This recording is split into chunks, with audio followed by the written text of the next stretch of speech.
यार ये डिस्टर्ब ना करे मुझे।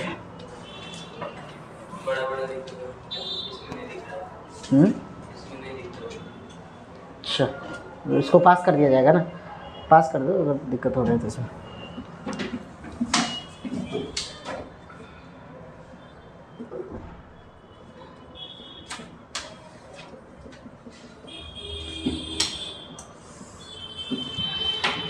एक तो यार ना गंदा है ना वाइट बोर्ड, धूल धूल इस पे चिपक गया है। चलो ऑन है क्या? ऑन है। चलो भाई, ये जो चैप्टर है थर्मल प्रॉपर्टीज़ ऑफ सॉलिड, ठीक है। सबसे पहली बात तो मैं तुमको ये बता दूं, इस चैप्टर में टोटल 5 ऐसे टॉपिक हैं जिसको अपने को पढ़ना है, ठीक है। ये कम्बिनेशन ऑफ टॉपिक्स है, ये कह सकते हो इस चैप्टर का। तो सबसे पहली बात तो मैं आपको यहाँ पर टॉपिक के नाम लिख देता हूँ। सबसे पहला टॉपिक है थर्मोमेट्री, थर्मोमेट्री। फिर दूसरा टॉपिक जो आता है इसमें ये है थर्मल एक्सपेंशन, थर्मल एक्सपेंशन, ठीक। और फिर तीसरा टॉपिक जो है वो है, कुछ चैप्टर में तुम देखोगे लिखा रहता है मोड ऑफ हीट ट्रांसफ़र, या कुछ जगह पे डायरेक्ट कंडक्शन रेडिएशन करके दिया रहता है। तो तुम चाहो तो लिख सकते हो पहले mode of heat transfer, mode of heat transfer. आपको पता है ना हीट कैसे ट्रांसफ़र होता है, किसी को पता है क्या? हीट ट्रांसफ़र होने का तरीका क्या है? कंडक्शन, कन्वेक्शन या रेडिएशन। ओके, रेडिएशन में मतलब आई मीन कौन से मीडियम में रेडिएशन के थ्रू हीट ट्रांसफ़र हो सकता है, बता सकते हो? नहीं, अरे यार सनलाइट से जो मुझे हीट मिलता है, हमें मिल रहा है, वो कैसे आ रहा है? मतलब सूर्य से लेके हमारे तक क्या कोई चीज़ ऐसा थोड़ी है जो उसको कंडक्ट कर रहा है, रेडिएट हो रहा है, ऑब्वियस सी बात है। We say there is a thermal radiation. तो मोड ऑफ हीट ट्रांसफ़र में हम लोग बात करेंगे मेनली कंडक्शन, है ना, और रेडिएशन के बारे में।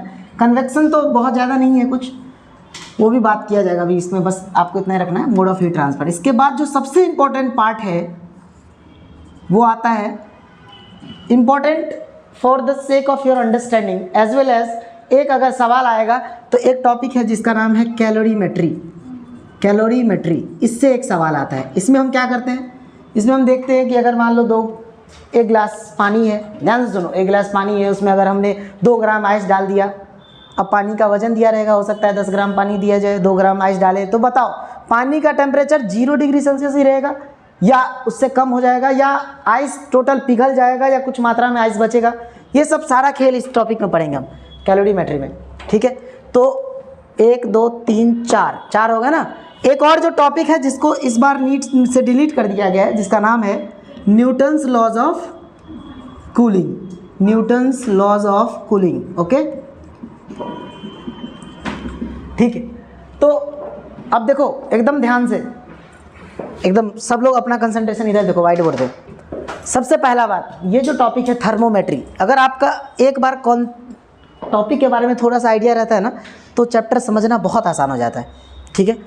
ये जो टॉपिक है थर्मोमेट्री, क्या होता है भाई? थर्मोमेट्री 2 वर्ड से मिलकर बना है, थर्मो एंड मेट्री। जहाँ पे भी मेट्री रहे, जैसे geometry, right, measurement of shape size जो हम बात करते हैं, ज्योमेट्री, ठीक है। मेट्री मतलब मेजरमेंट, थर्मो मतलब हीट या टेम्परेचर, है ना। अच्छा, कोई बता सकते हो? मैं इससे पहले मैंने आपको थर्मोडायनेमिक्स में बताया था difference between temperature and heat. बताओ, किसी को याद है? बताओ क्या होगा, क्या है डिफरेंस टेम्परेचर और हीट में? यार थर्मोडायनेमिक्स पढ़ाने समय में मैंने पहला ही लेक्चर में इनफैक्ट पहली बात यही बात की थी, याद है किसी को? Heat is a form of energy, है ना।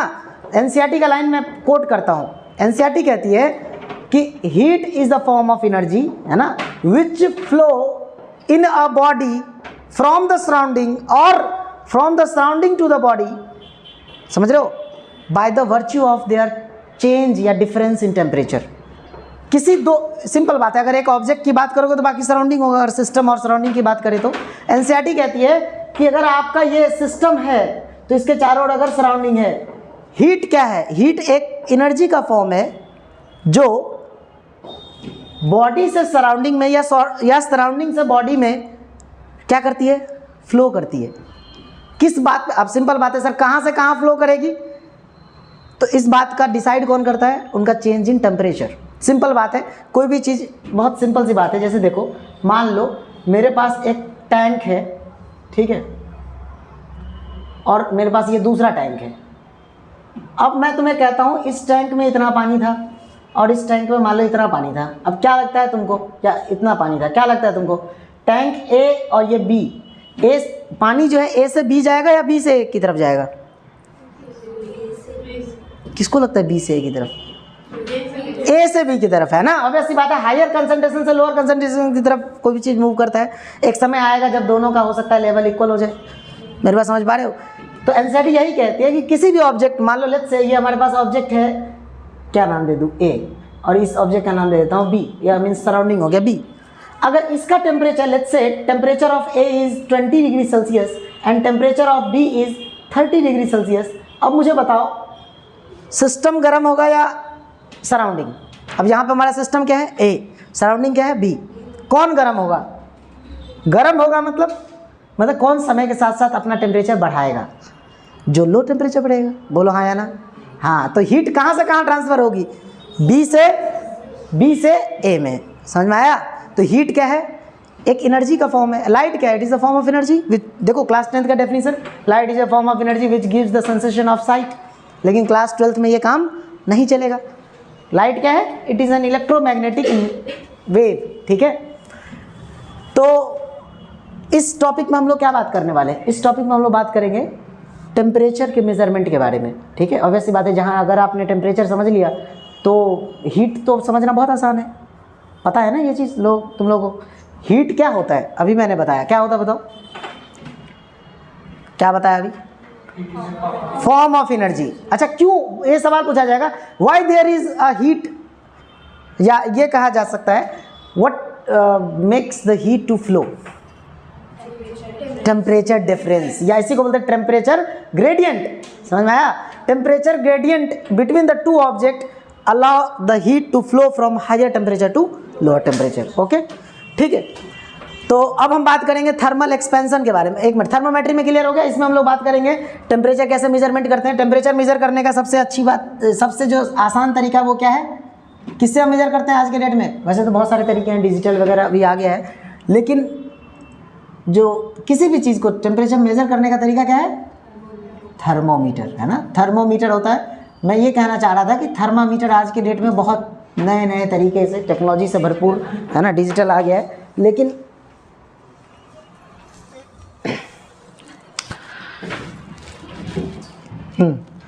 तो थर्मामीटर के बारे में हम थोड़ा सा बात कर लेंगे कि भाई थर्मामीटर क्या होता है। ठीक है, इनफैक्ट सबसे पहले थर्मामीटर कैसे बनाया गया होगा, पर कभी सोचो, किसी ने तो बनाया होगा कि ये लोग 10 डिग्री सेल्सियस 20 डिग्री सेल्सियस, क्या सोचा होगा थर्मामीटर बनाने के लिए।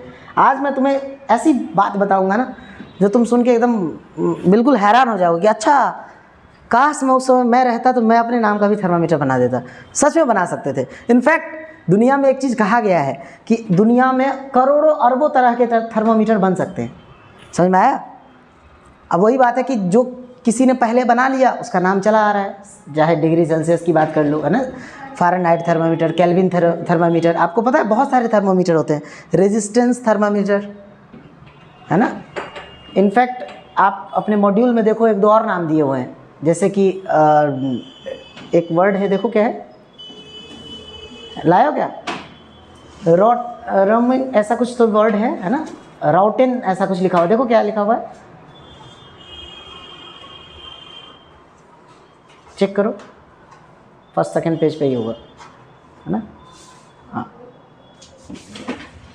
देख रहे हो तुम, एक दो और अलग अलग थर्मामीटर दिया हुआ है, मिला क्या? हाँ, ये देखो चार्ट में देखो, हाँ नीचे क्या है, क्या है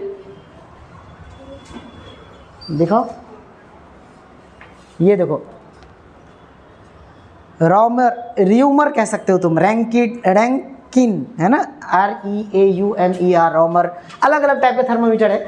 वो अपने को कौन से टाइप है उससे नहीं पूछा जाता है सवाल, आपसे ये पूछा जाएगा कि थर्मामीटर काम कैसे करता है। अगर आपको फ़ारेनहाइट दे दिया जाए, इतना टेम्परेचर फ़ारेनहाइट का है, तो बताओ उसको केल्विन में कैसे कन्वर्ट करेंगे। ठीक है, वो चीज़ है अपने सिलेबस में। ओके, तो हम कोशिश करेंगे आज के लेक्चर में थर्मोमेट्री से रिलेटेड सभी बातें पढ़ लिया जाए। फिर थर्मल एक्सपेंशन क्या होता है। थर्मल एक्सपेंशन में हम लोग बात करने वाले हैं 3 एक्सपेंशन के बारे में। अभी बस समझो, ठीक है। ये जो आज का लेक्चर है सिर्फ इस चैप्टर का क्या है, इंट्रोडक्शन है, ओके। हम जैसे बात करेंगे इसमें लीनियर एक्सपेंशन के बारे में। एक्सपेंशन मतलब क्या होता है, फैल जाना, है ना, इंक्रीज हो जाना। अगर वो लेंथ इंक्रीज हो रहा है तो हम कहेंगे लीनियर एक्सपेंशन। किसी चीज़ को हीट किया, उसका एरिया बढ़ गया तो उसको हम क्या बोलते हैं, सुपरफिशियल एक्सपेंशन, ठीक है, सुपरफिशियल एक्सपेंशन। अगर मान लो किसी चीज़ को हीट किया और उसकी वॉल्यूम बढ़ गई तो हम उसको क्या बोलेंगे, वॉल्यूमेट्रिक एक्सपेंशन। बिल्कुल सही, वॉल्यूमेट्रिक एक्सपेंशन है ना, METRIC, वॉल्यूमेट्रिक एक्सपेंशन, ओके। तो थर्मल एक्सपेंशन में ये हम पढ़ेंगे। इनफैक्ट इसके कुछ एप्लीकेशंस हैं, उसके बारे में भी पढ़ेंगे हम। एप्लीकेशन कह लो या इसी के कुछ और, कुछ किताब में देखोगे तो लिखा रहता है thermal expansion of solid and liquids, तो एप्लीकेशन में ही समझ में आ जाता है। इनफैक्ट इसी में आपको पढ़ाया जाएगा थर्मल स्ट्रेस के बारे में, ठीक है। थर्मल स्ट्रेस क्या होता है ये भी बताया जाएगा आपको इसी में, इसी टॉपिक में मैं थर्मल स्ट्रेस को इंक्लूड कर लूँगा, ठीक है। इसके बाद हम बात करेंगे, इस टॉपिक के बाद मैं ये टॉपिक पढ़ाऊँगा, कैलोरीमेट्री, ठीक है।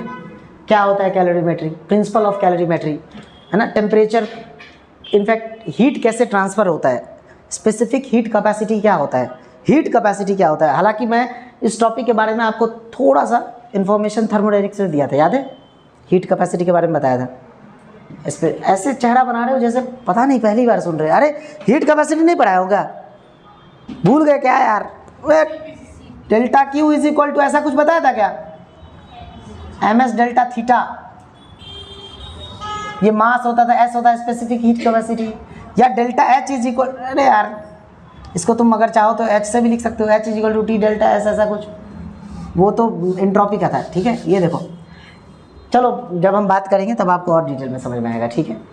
इसके बाद हम बात करेंगे न्यूटन्स लॉज ऑफ कूलिंग। इसको सिर्फ मैं आपको बता दूंगा, इससे बहुत सारे सवाल नहीं करवाने वाला, मैं पढ़ा दूंगा कि क्या होता है, ठीक है।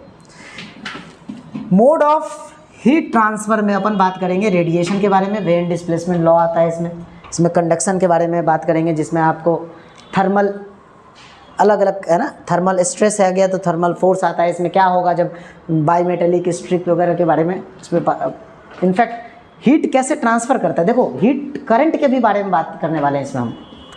जिस तरह आपने इलेक्ट्रिक करंट पढ़ा ना, क्या होता है, rate of flow of current, I mean charge एक जगह से दूसरी जगह जाता है, वो कितना जल्दी जा रहा है, या उसको हम क्या बोलते थे, करंट, राइट। उस तरह हम यहाँ पे पढ़ेंगे टेम्परेचर का डिफरेंस कितना जल्दी आ रहा है, उसके बारे में पढ़ेंगे, हीट करंट, ठीक है। वहाँ पे हम रेजिस्टेंस पढ़े थे, यहाँ थर्मल रेजिस्टेंस पढ़ेंगे। वहाँ पे हमने कंडक्टिविटी पढ़ा था, यहाँ हम थर्मल कंडक्टिविटी पढ़ेंगे। समझ पा रहे हो चैप्टर में क्या पढ़ने वाले हैं, ठीक है। तो आज अभी आपको फिलहाल एक आइडिया दे दिया हूँ मैं, इस चैप्टर में ये टॉपिक होंगे, ठीक है। चलो।